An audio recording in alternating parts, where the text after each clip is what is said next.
हरे कृष्ण। तो आप सभी भक्तों का हार्दिक स्वागत है आज के प्रातःकालीन श्रीमद् भागवतम की चर्चा में।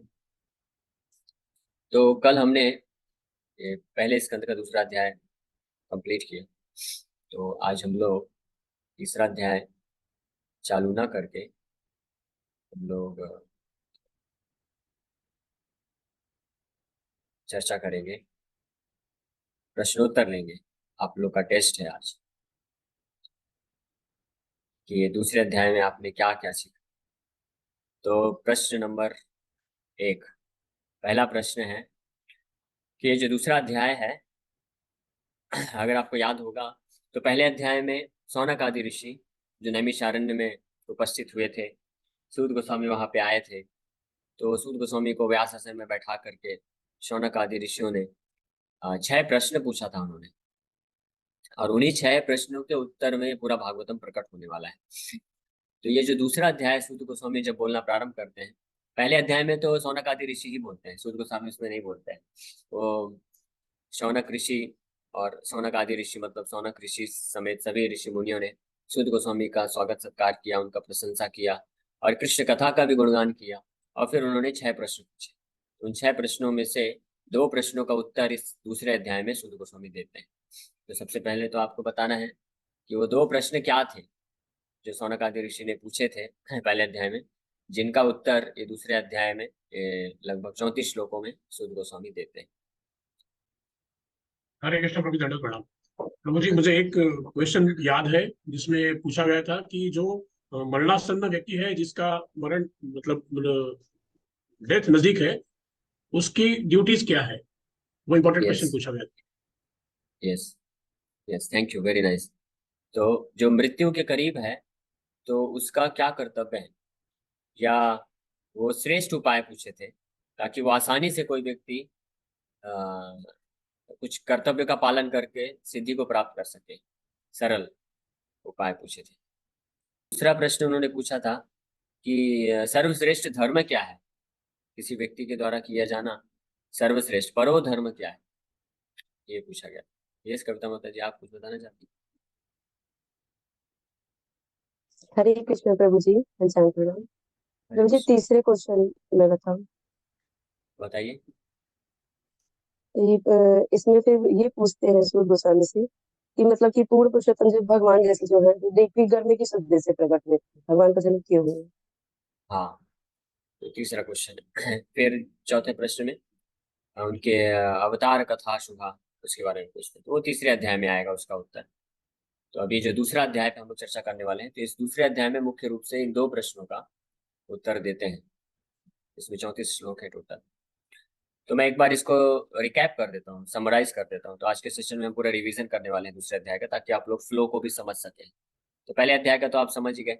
हम साढ़े छह क्वेश्चन में नहीं जाएंगे। 2 क्वेश्चन ये हुए जिनका उत्तर इस अध्याय में दिया गया है, तो केवल उसी पर हम लोग चर्चा करेंगे। फिर तीसरा चौथा क्वेश्चन में भगवान के अवतार के बारे में पूछते हैं, और विशेष रूप से सह रामेण केशवा कृतवान अखिल कर्माणि, कि भगवान कृष्ण राम के साथ, यानी बलराम, यहाँ पे राम का मतलब बलराम है, तो सह रामेण यानी राम के साथ केशव प्रकट हुए, तो उन्होंने किन किन लीलाओं को प्रदर्शित किया, और देवकी वसुदेव के पुत्र के रूप में कृष्ण क्यों आए, और भगवान केशव भगवान कृष्ण अलग अलग उनके लीलावतार पुरुषावतार के बारे में वर्णन करें। तो इस प्रकार से 6 प्रश्न पूछते हैं। तो इसके उत्तर में अभी दूसरे अध्याय में व्यास देव जी बोलते हैं, इति संपृष्ट संपृष्टो विप्रानाम रोम हर्षिणी प्रति पूज्य वचस्तेषां प्रवक्तुम उपचक्रमे। इस प्रकार से संप्रश्न संप्रश्न मतलब परफेक्ट इंक्वायरी, कृष्ण के बारे में इस प्रकार से प्रश्न पूछने पर जो रोमहर्षिणी है, रोमहर्षिणी कौन है, सूत गोस्वामी का एक नाम रोमहर्षिणी है, क्योंकि वो रोमहर्षण के पुत्र हुए। तो रोमहर्षिणी अपने आप को तैयार करते हैं और उत्तर देने के लिए तैयार हो जाते हैं। तो सूत गोस्वामी जब बोलना प्रारंभ करते हैं, तो अनम्यूट मत करिए बाकी भक्त लोग। ममता शुक्ला दिवस। तो सूत गोस्वामी जब बोलना प्रारंभ करते हैं, तो शुरू के 3-4 श्लोकों में पहले वो मंगलाचरण करते हैं, यानी अपने गुरु स्पिरिचुअल मास्टर सुखदेव गोस्वामी का गुणगान करते हैं। सूत उवाच यं प्रव्रजन्तमनुपेतमपेतकृत्यं दोपायनो विरहकातराजुवाः पुत्रेति तन्मयतया तरवोऽभिनेदुस्तं सर्वभूतहृदयं मुनिमानतोऽस्मि। कि मैं वो सुखदेव गोस्वामी जो कि हर जीवात्माओं के हृदय में प्रवेश करके उसके अनर्थों को नष्ट कर सकते हैं, जो कि व्यास देव जी के पुत्र हैं और व्यास देव जी के द्वारा। तो इस श्लोक में सुखदेव गोस्वामी का गुणगान करते हुए और मंगलाचरण पर कर रहे हैं। फिर आगे भी सुखदेव गोस्वामी के बारे में गुणगान करते हुए ये मंगलाचरण के ही 2 श्लोक 3 नंबर श्लोक में गुणगान करते हैं स्पिरिचुअल मास्टर गुरु का। फिर चौथे श्लोक में भगवान नारायण का गुणगान करते हैं, उनको प्रार्थना करते हैं, उनको प्रणाम करते हैं। और उसके पश्चात ही भगवान नारायण और नरोत्तम नर नारायण ऋषि को और देवी सरस्वती माता को भी और व्यास देव जी को भी, जो उनके उनके गुरु हैं। तो सूत गोस्वामी के 2 गुरु हुए, व्यास देव जी भी उनके गुरु थे और सुखदेव गोस्वामी भी उनके गुरु थे, तो उनको भी प्रणाम करते हुए, लेकिन मुख्य रूप से सुखदेव गोस्वामी उनके आध्यात्मिक गुरु हुए, क्योंकि उनके माध्यम से उन्होंने भागवत प्राप्त किया था, लेकिन उनको वेद व्यास जी से भी शिक्षा प्राप्त हुई थी, तो उनको भी प्रणाम करते हैं। अब ये 3 श्लोकों में मंगलाचरण करने के पश्चात सबसे पहले सूत गोस्वामी जो शौनक आदि ऋषि हैं, उन्होंने मुनिया साधु कृष्ण हम भवद्भिर्लोक मंगलम यत्कृता कृष्ण संप्रश्नो येन आत्मा सुप्रसीदति।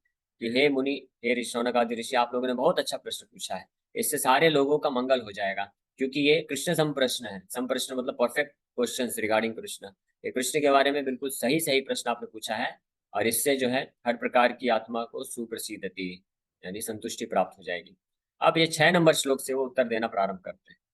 ये 6 नंबर श्लोक से लेकर के 34 नंबर श्लोक तक बहुत ही सिस्टमेटिकली, बड़े ही अच्छे तरीके से उत्तर देना प्रारंभ करते हैं। तब आपके लिए क्वेश्चन है, इस श्लोक को पढ़ के आपको बताना है, श्लोक सामने लिखा हुआ है, हमने बहुत विस्तार से इन श्लोकों पर चर्चा किया है, तो आपको बताना है उत्तर के रूप में।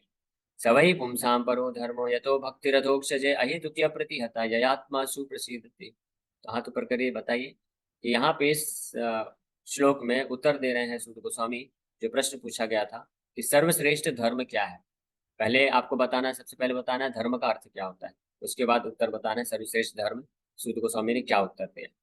ये स्वभाव तो है, लेकिन प्रिस्क्राइब ड्यूटी कर्तव्य है, क्योंकि आत्मा जो है वो एक्टिव रहती है हमेशा, तो कर्तव्य। तो ऐसा कर्तव्य जो उसका स्वभाव है, जिसको अलग नहीं किया जा सकता है, उसको धर्म बोलते हैं। तो अलग अलग धर्म में लोग बताते हैं कि ये धर्म है, देश धर्म, पितृ धर्म, मातृ धर्म, भौतिक धर्म, अलग अलग धर्म है इस संसार में, जो कि निश्चित रूप में है, पालन करना जरूरी है, लेकिन वो सारे परो धर्म नहीं है, सर्वश्रेष्ठ धर्म नहीं, या असली धर्म नहीं। तो असली धर्म क्या है, जैसे कि आरती माता जी ने बताया कि भगवान की भक्ति करनी, लेकिन वो भी परो धर्म किस कंडीशन में होगा वो बताना। यहाँ पे कंडीशन भी बताया गया, क्योंकि भक्ति भी कई लोग करते हैं, विस्तृत भक्ति करते हैं, भगवान की भक्ति करते हैं कुछ भौतिक लाभ प्राप्त करने के लिए, तो वो भी परो धर्म नहीं, वो भी असली धर्म नहीं। तो असली धर्म क्या है, इसके बारे में बताना है। ये कविता बताइए। प्रभु जी, भगवान की प्रेम भक्ति तो है, पर साथ में वो निस्वार्थ भाव से देखिए, अखंड मतलब कभी जो मतलब कभी भी एक क्षण के लिए भी खत्म ना हो, तभी आत्मा हाँ, को संतुष्ट मिल सकती इस श्लोक के माध्यम से बताइए। ये श्लोकों को आपको सीखते हुए समझते हुए जाना है, तभी बहुत ये जरूरी है। प्रभुपाद जी ने इतना मेहनत करके एक एक संस्कृत शब्दों का अर्थ क्यों दिया है। प्रभुपाद जी भी चाहते तो केवल श्लोक लिख देते ऊपर और उसका अनुवाद भावार्थ दे देते, लेकिन इन श्लोकों का, और कई आप देखेंगे कई लोग गीता भागवत लिखते हैं, लेकिन उसमें श्लोक ही नहीं मेंशन करते, वो केवल अनुवाद अनुवाद लिखते चले जाते हैं, लेकिन प्रभुपाद जी ने बहुत इसमें मेहनत करके दिया है। यस, बताइए। है। अरे जैसे प्रभु, जैसे यहाँ पे आता है अहैतुकी की, मतलब अहैतुकी मतलब होता है निस्वार्थ, तो निस्वार्थ भाव से हमें भगवान की भक्ति करनी है, उसमें कोई स्वार्थ हाँ, नहीं यस, होना चाहिए। यस, हाँ, वेरी नाइस। तो साथ में और ये भी है, जैसे अब, और ये अब जैसे इसमें एक आता है क्या, अब अप्रतिहता मतलब अखंड, मतलब जो कभी खंडित ना हो, जो कभी नष्ट ना हो। हाँ, वेरी नाइस। प्रभु जी, धर्म का अर्थ है जो कृष्ण के बारे में जानना, जैसे उसमें बताया गया कि कृष्ण तो भगवान स्वयं, सो हाँ, एक्चुअल धर्म है तो कृष्ण के बारे में जानना, अपने आप को पूरा भगवान के प्रति समर्पण करना। हाँ, ओके, ठीक है, तो आप दोनों के उत्तर को कंबाइन कर देंगे। तो सबसे सर्वश्रेष्ठ धर्म परो धर्म वो है, असली धर्म वो है जीवात्मा का। ऐसे वो कर्तव्य असली हैं जिनको करने से 3 चीज होना चाहिए। पहला, कि अधोक्षज के प्रति भक्ति उत्पन्न हो जाए, यानी उनके प्रति प्रेम उत्पन्न हो जाए, ये पहला लक्षण है परो धर्म का। और दूसरा वो प्रेम जो उत्पन्न होना चाहिए वो अहेतुकी होना चाहिए, अप्रतिहता होना चाहिए। अहेतुकी, अहेतुकी अप्रतिहता। अहेतुकी मतलब उसके पीछे कोई हेतु नहीं होना चाहिए, उद्देश्य नहीं होना चाहिए। और अप्रतिहता मतलब उसमें कभी रुकावट नहीं होना चाहिए। यानी कि दुख आ गया, बुखार आ गया, तो अभी माला जप नहीं हो पा रहा है, या बहुत ज्यादा सुख आ गया तो माला जप नहीं हो पा रहा है। या तो बहुत सुख की अवस्था में या दुख की अवस्था में माला छूट जाना, तो इसका मतलब वो प्रतिहता हो गया। लेकिन असली धर्म, असली शुद्ध भक्ति है कि वो बिना किसी रुकावट के होना चाहिए। और इस प्रकार से ये जो परो धर्मों का पालन करेगा, इस परो धर्मों का पालन करेगा, तो उसकी ये ना आत्मा या आत्मा सुप्रसिद्ध है। तब वो वास्तविक व्यक्ति में सुप्रसिद्धि, तो मतलब असली संतुष्टि, असली सुख को प्राप्त कर सकता है। जो लोग परो धर्म नहीं करते हैं, मिश्रित धर्म, मिश्रित भक्ति करते हैं, तो वो भी उनको बहुत ही कष्ट क्लेश सताते रहते हैं। इसलिए कई लोग होते हैं जो पूजा पाठ तो करते हैं वो, लेकिन फिर भी दुखी रहते हैं, मन अशांत रहता है। क्यों? क्योंकि परो धर्म नहीं हो रहा है, शुद्ध भक्ति नहीं। तो इस प्रकार से इस श्लोक में उत्तर दे देते हैं, छठे श्लोक में। अब इसी श्लोक का व्याख्या करते हुए अब भगवान की जो भक्ति योग इस प्रकार के परो धर्मों में जो लगता है, उसका क्या प्रभाव होता है, उसके क्या लक्षण होते हैं, ये अगले श्लोक में बताया गया। वासुदेव भगवती भक्ति योगा प्रयोजिता जनयत्याशु वैराग्यम ज्ञानम च यद हेतुकम। कि जो वासुदेव, भगवान वासुदेव की भक्ति में लगता है, प्रयोजित होता है, तो उसको वैराग्य और ज्ञान अपने आप ही प्रकट हो जाता है उसके हृदय में। उसको अलग से प्रयास नहीं करना पड़ता है इस संसार, वैराग्य मतलब इस संसार से मुक्ति प्राप्त करने के लिए, और ज्ञानम मतलब इस संसार के बारे में जानकारी, कि हम कौन है, संसार क्या है, लक्ष्य क्या है, ये सारी चीजें। भक्ति योग में प्रयोजिता, प्रयोजिता मतलब प्रकृष्ट रूपेण योजिता, बहुत ही अच्छे तरीके से लगता है। और अच्छे तरीके से कैसे लगता है वो पिछले श्लोक में बताया गया है कि अहेतु की प्रतिहता रूप से लगता है। तो उसको ज्ञान और वैराग्य यानी संसार से मुक्ति और ज्ञान दोनों को की प्राप्ति हो जाती है। और इसीलिए फिर 8, 8, 9 और 10 नंबर श्लोक में जो है 8, 9, 10 नंबर श्लोक में सूत गोस्वामी वर्णन करते हैं कि हर प्रकार के कर्तव्यों का लक्ष्य क्या होना चाहिए। हम कुछ भी कार्य कर रहे हैं संसार में, उनका लक्ष्य अगर विश्वक्षेण कथा सुया, भगवान विश्वक्षेण यानी कृष्ण के प्रति की के कथा के प्रति, नाम के प्रति अगर रुचि उत्पन्न नहीं करता है, तो वो यूजलेस है, श्रम एवं ही केवलम है। और इसीलिए फिर आगे बताते हैं कि धर्म एक अपौर्गस्य नार्थाय कल्पते। ऐसा क्यों है? सब कुछ यूजलेस है। अगर कोई भी व्यक्ति कुछ भी कार्य करता है, तो अगर उससे भगवान कृष्ण के प्रति भक्ति उत्पन्न नहीं हो रही है, उनके प्रति रुचि उत्पन्न नहीं हो रही है, तो वो यूजलेस है। विशेष रूप में बोले यूजलेस क्यों है? क्योंकि धर्म का अर्थ ही होता है जो हमको मुक्ति की तरफ लेके जाए। और मुक्ति ददात मुकुंद, मुकुंद मुक्ति ददाती थी मुकुंदा। तो मुक्ति जो है भगवान कृष्ण ही दे सकते हैं। इसलिए कृष्ण के प्रति रुचि, कृष्ण के प्रति भक्ति नहीं विकसित हुई, तो मुक्ति के मार्ग में वो प्रवेश नहीं कर सकता है। और इसलिए वो धर्म का कोई मतलब नहीं होता है, वो कार्य का कोई मतलब नहीं होता है। ऐसे अगर सरल भाषा में बोले तो कोई व्यक्ति कुछ भी, मान लीजिए बिजनेस खोलता है, अपना धंधा स्टार्ट करता है, तो वो धंधे का लक्ष्य क्या है? कि वो प्रॉफिट कमा सके। लेकिन अगर कोई ऐसा बिजनेस करता है, काम तो खूब करता है गधे के जैसा, लेकिन उसका उल्टा हो रहा है, वो प्रॉफिट नहीं कमा रहा बल्कि और उसका लॉस होता जा रहा है, तो वो धर्म क्या है? श्रम एवं ही केवल। वो धंधा क्या हो गया? श्रम एवं ही केवलम हो गया, waste of, useless waste of time हो गया। तो इसी प्रकार से धर्म है जो हमको भगवान कृष्ण के प्रति भक्ति की तरफ लेके नहीं जाता है। यानी धर्म मतलब कर्तव्य, हम कुछ भी कर्तव्य करें, अगर वो भगवान की भक्ति की तरफ नहीं लेके जाता है, तो श्रम एवं ही केवलम है। और वहीं दूसरी ओर, तो धर्म को करने से कई बार अर्थ की प्राप्ति होगी, यानी सुख समृद्धि प्राप्ति होगी। तो सुख समृद्धि का इस्तेमाल काम लाभाय, तो काम वासना को पूर्ति करने के लिए नहीं है, वो भी केवल धर्म को आगे बढ़ाने के लिए। इसलिए कामस्य न इंद्र प्रीति लाभो जीवित यावता। जो काम वासना है इंद्र तृप्ति के लिए नहीं करना चाहिए, केवल जितने में हमारा मेंटेनेंस हो जाए उतना ही इस्तेमाल करना चाहिए इंद्रियों का। और वास्तव में जीव, हर एक जीवात्माओं का उद्देश्य है कि वो तत्व जिज्ञासा करें। तत्व मतलब कृष्ण, कृष्ण के बारे में जिज्ञासा करें, कृष्ण के बारे में जाने, और ये सब हर प्रकार के कर्मों का यही फल होना चाहिए।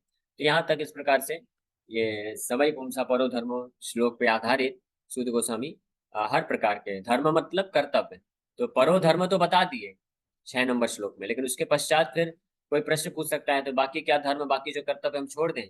बोले नहीं, छोड़ो मत, लेकिन वो यूजलेस होगा अगर वो आपको परो धर्मों की तरफ नहीं ले जाता। तो इसलिए फिर 4-5 श्लोकों में वो अन्य धर्मों का भी व्याख्या किए, और उन्हें अन्य धर्मों को करने से, अन्य प्रकार के कर्तव्यों को करने से जो भी अर्थ, जो भी सुख समृद्धि मिलती है, उसका भी इस्तेमाल परो धर्मों की तरफ जाने के लिए होना चाहिए। तो इस प्रकार से ये पहले प्रश्न के उत्तर में ये निष्कर्ष देते हैं, और फाइनली बताते हैं कि इसलिए हर व्यक्ति का जीवस्य तत्व जिज्ञासा, मतलब हर जीवात्माओं का एकमात्र कर्तव्य है कि वो तत्व के बारे में जिज्ञासा करे। इसी से वो परो धर्मो प्राप्त कर सकते हैं, शुद्ध भक्ति प्राप्त कर सकते हैं। अब 11 नंबर श्लोक से वो तत्वों के बारे में बताएंगे कि तत्व कितने प्रकार के होते हैं। वदन्ति तत्तत्त्वविदस्तत्त्व विज्ञानम यद्वयम् ब्रह्मेति परमात्मेति भगवान इति शब्द थे। तो इसमें तत्व 3 स्तर पे होते हैं, है ना। तत्व का मतलब होता है वैसे कृष्ण, कृष्ण ही असली ब्रह्म है, पूर्ण तत्व है। लेकिन वो कृष्ण जो है परम सत्य है, बोल सकते हैं। तत्व मतलब परम सत्य, एब्सोल्यूट ट्रुथ। तो परम सत्य कौन है? भगवान कृष्ण ही। लेकिन वो कृष्ण अलग अलग व्यक्ति को अलग अलग प्रकार से साक्षात्कार के रूप में देखते हैं। इसमें 3 स्तर पे कृष्ण का साक्षात्कार बताया गया है। तो आप में से कौन भक्त बता सकते हैं कौन से 3 अलग अलग स्तर हैं जिसमें भगवान परम सत्य का साक्षात्कार होता है?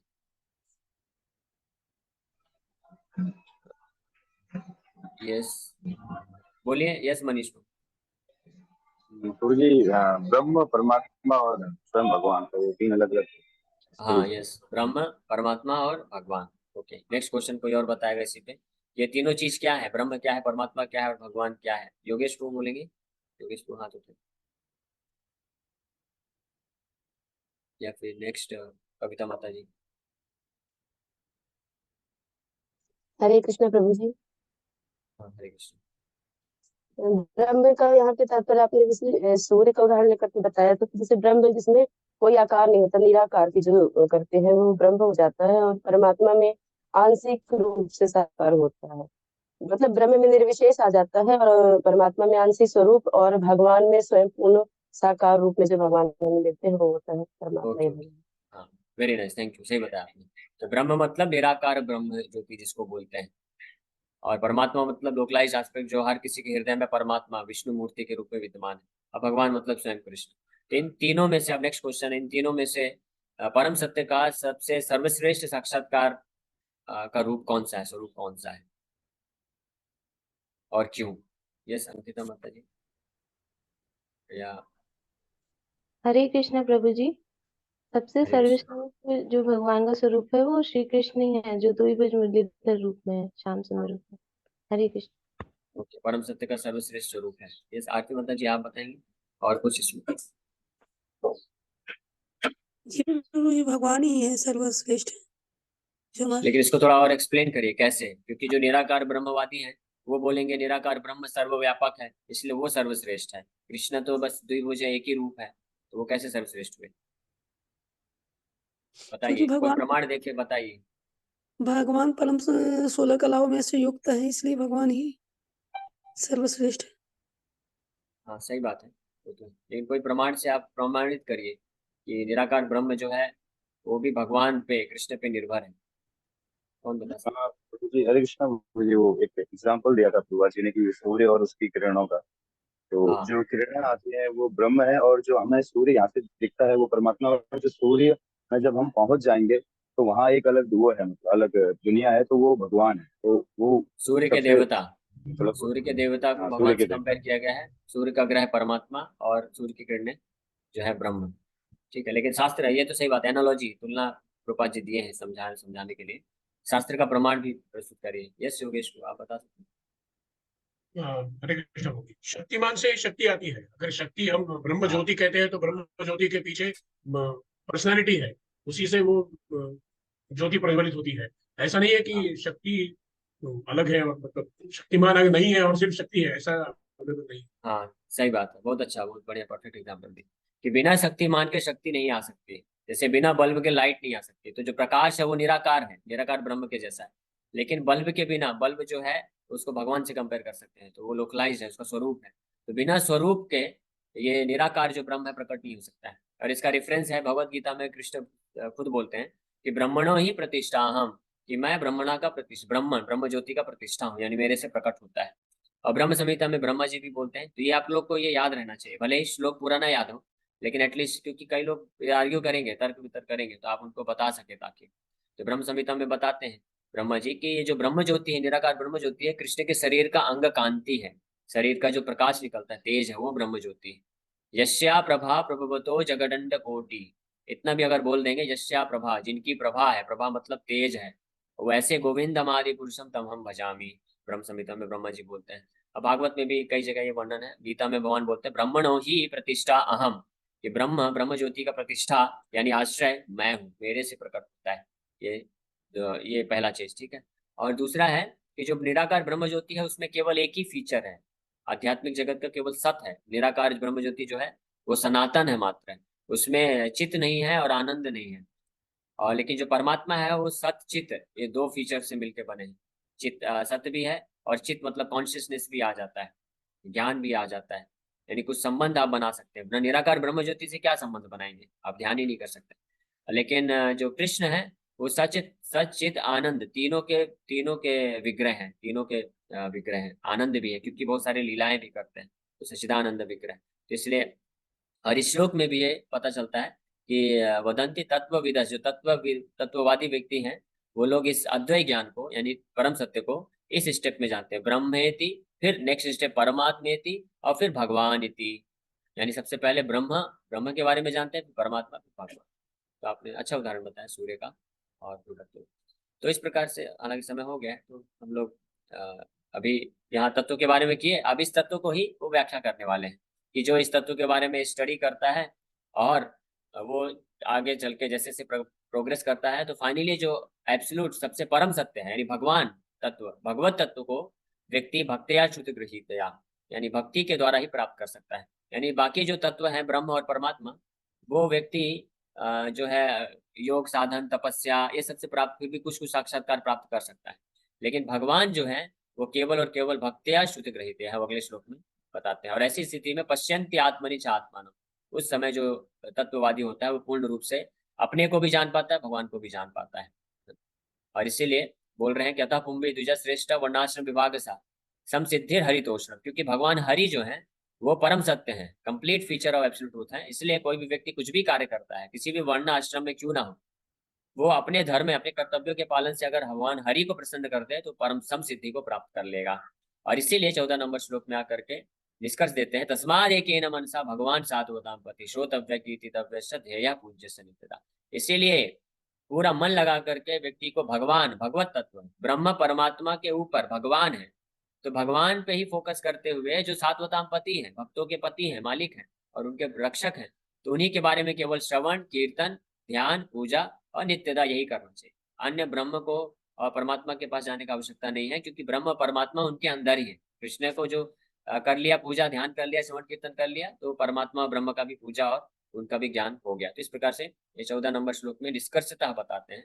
और फिर इस प्रकार से जो भगवान हरि को पूर्ण रूप से तस्माद एकेन मनसा पूरे ध्यान लगा के उनका ध्यान श्रवण कीर्तन करता है, तो उसका क्या फल होता है, कर्म ग्रंथि से निबंधन, पूरी तरह से नष्ट हो जाता है उसका कर्म ग्रंथि।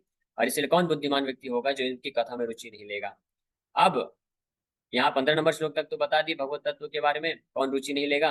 अब 16 नंबर श्लोक से लेकर के बताएंगे कि ये रुचि कैसे विकसित होती है। शुश्रूषधानस्य वासुदेव कथा रुचि श्यान महत सेवया विप्रा पुण्य तीर्थ निश्चयवना। हालांकि हमको ये क्वेश्चन आंसर फॉर्म में लेना था, लेकिन समय हो गया तो मैं समराइज कर देता हूँ कि वासुदेव के प्रति कथा रुचि तभी आएगी जब महत सेवा, जो भगवान के शुद्ध भक्त हैं, असली तत्वदर्शी हैं, उनके सानिध्य में रह करके कोई उनका सेवा में लगता है, उनके द्वारा श्रवण कीर्तन करता है, तब वो कथा में रुचि आती है। जब कथा में रुचि आती है तो श्रृण्वतां सुकथा कृष्ण हृदयंतस्तु अभद्राणि विदुनोति सुहृत्सतां, फिर धीरे धीरे उसके सारे अभद्र नष्ट होने लग जाते हैं। और इस प्रकार से नष्ट प्रायुष अभद्रेषु, जब ज्यादातर नष्ट अभद्र नष्ट हो जाते हैं, तब वो भक्ति भगवती नैष्ठिकी, भगवान की नैष्ठिकी भक्ति को प्राप्त करता है। और जब नैष्ठिकी भक्ति को प्राप्त करता है तो हृदय में जो भी रजोगुण तमोगुण का भाव है, जो काम लोभ को उत्पन्न करता है, जिस वो सब नष्ट हो जाता है। और व्यक्ति जो भक्त जो है वो स्थितम सत्वे प्रसिद्धति, सतोगुण में उपस्थित हो जाता है। और इस प्रकार से सतोगुण में उपस्थित होकर के उसका एवं प्रसन्न मनसो भगवत भक्ति योग्यता, प्रसन्नचित हो जाता है, मतलब उसके मन और इंद्रियों से जो संसार में भोग करने की वासना है वो नष्ट हो जाती है। और फिर भगवत तत्व को जान जाता है, विज्ञान को जान जाता है, और मुक्त संगत से जायते, वो मुक्ति के द्वार में प्रवेश कर जाता है। और एक तो ये बताया, और दूसरा जब इस प्रकार से निष्ठा भक्ति प्राप्त करता है, भगवान की भक्ति में लगता है, तो विद्यते हृदय ग्रंथि, उसके सारे आसक्ति जब नष्ट हो जाती है, तो एक तरफ तो पिछले श्लोक में बताया कि मुक्त संगत से जायते, मुक्ति के मार्ग में चल पड़ता है, और साथ ही साथ में दृष्टवा एवात्मनीश्वरे, वो भगवान का साक्षात्कार यानी भगवान को फेस टू फेस देख सकता है ना, भगवान का नित्य दास बनकर के उनकी सेवा में लग सकता है। इसलिए फिर से निष्कर्ष दे रहे हैं 14 नंबर में जो निष्कर्ष दिए, 14 नंबर 15 नंबर से लेकर के 21 नंबर श्लोक में, उस निष्कर्ष के परिणाम स्वरूप क्या क्या फल प्राप्त करेगा, संसार से मुक्ति और भगवान कृष्ण का साक्षात्कार, उनके नित्य सेवा को प्राप्त करेगा। इसलिए 22 नंबर श्लोक में फिर से निष्कर्ष दे रहे हैं, तो वही कवियो नित्यम भक्तिम परमया मुदा। इसीलिए सभी व्यक्तियों को नित्य रूप में जा हमेशा परमया मुदा भक्तिम परमया परम भक्ति को करना चाहिए वासुदेव के प्रति, और इसी से आत्म प्रसादिनी असली आत्म प्रसादन हमको प्राप्त करेगा। तो इस प्रकार से भगवान वासुदेव की भक्ति को इस 22 नंबर श्लोक तक उसको बताया, निष्कर्ष दे दिए। अब भगवान वासुदेव के प्रति भक्ति बढ़े तो भगवान वासुदेव के अब 23 नंबर श्लोक से लेकर के 34 नंबर श्लोकों तक जो हमने पिछले लगभग 10-12-15 दिन में किया, तो उसमें भगवान वासुदेव के गुणों के बारे में बता रहे हैं कि किस प्रकार से भगवान वासुदेव जो है इस सृष्टि में, अब हर श्लोक में नहीं जाएंगे, समय हो गया 1-2 मिनट में, तो इस सृष्टि में आते हैं, प्रवेश करते हैं, सृष्टि की रचना करते हैं, सब कुछ करते हैं और मेंटेन करते हैं, और हर जीवात्माओं को प्रेरित करते हैं, सब कुछ प्रदान करते हैं, पालन करते हैं, पोषण करते हैं, सामग्री देते हैं, बुद्धि बल शक्ति सब देते हैं उसके एक कृपा करके। और जो भक्ति योग में आना चाहते हैं उनको भगवान हृदय में उपस्थित होकर के शुद्ध भक्तों का आश्रय में ला करके उनको बुद्धि योग भी देते हैं, जिससे वो भगवान को प्राप्त कर सके। तो इस प्रकार से सतोगुण में स्थित जो भक्त होते हैं ऐसे भगवान वासुदेव भगवान नारायण का पूजा करते हैं। और हित्वा घोर रूपान भूतपति न था, कि घोर रूपों भूत पिशाच और यहाँ तक कि भूतपति मतलब देवी देवताओं का भी पूजा छोड़ करके अपना असली हित चाहने वाले व्यक्ति जो है केवल और केवल भगवान वासुदेव भगवान कृष्ण का पूजा करते हैं। और ये 28-29 नंबर श्लोक में भगवान वासुदेव ही सब हर प्रकार के वेद योग क्रिया ज्ञान तपा धर्म के अंतिम लक्ष्य हैं, ये भी स्थापित कर देते हैं ताकि व्यक्ति पूर्ण रूप से भगवान के उसमें लग जाए। और फिर इसके बाद भगवान किस प्रकार से वासुदेव अंतः प्रविष्टा आभाति। तो कुछ मायावादी लोग होते हैं जो कि गलत समझते हैं, भगवान वासुदेव को भी भौतिक समझते हैं, तो उनको भी खंडन करते हुए सुत गोस्वामी आगे क्या 3-4 श्लोकों में फाइनली भगवान वासुदेव की दिव्यता को स्थापित करते हैं और ये स्पष्ट रूप से वर्णन करते हैं कि इस प्रकार से जो भगवान हरि की पूर्ण भक्ति शुद्ध भक्ति में लगते हैं तो वो खुद दिव्य हो जाते हैं, इस भौतिक संसार को त्याग करके भगवान के धाम को प्राप्त कर लेते हैं। इस प्रकार से पहले अध्याय के जो 2 प्रश्न महत्वपूर्ण प्रश्न हुए कि सर्वश्रेष्ठ धर्म क्या है और सबसे सर्वोत्तम सरल उपाय क्या है जिससे कोई भी व्यक्ति इस संसार का, एक मिनट म्यूट रखिए ना थोड़ा।